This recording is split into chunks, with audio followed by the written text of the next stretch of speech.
সুদকে আল্লাহ রাব্বুল আলামিন হারাম করেছেন এবং সুদ এমন হারাম যে আল্লাহর জমিনে যত হারাম আছে, বিশেষ করে উপার্জন এবং ভক্ষণ এ সম্পর্কিত যত হারাম আছে, এর মধ্যে সুদের চাইতে ভয়াবহ আর কোনোটা নাই।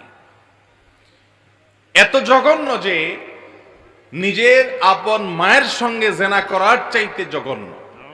কত ডেঞ্জারাস এবং কত ভয়াবহ আবার চিন্তা করে। এই অপরাধের শাস্তি আল্লাহ রাব্বুল আলামিন তার রাসূল সাল্লাল্লাহু আলাইহি সাল্লামকে দেখিয়েছেন।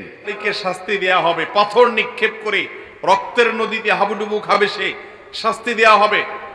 এবং এই সুদের কারবারি কিয়ামতের দিন পাগলের মতো, মাতালের মতো, উচ্ছন্নের মতো সে ব্যক্তি সে কিয়ামতের ময়দানে উঠবে, হাসর হবে তার, সে পাগলের মতো মাতলামি করবে, সবাই দেখে বুঝবে এটা সুদখোর ছিল দুনিয়াতে।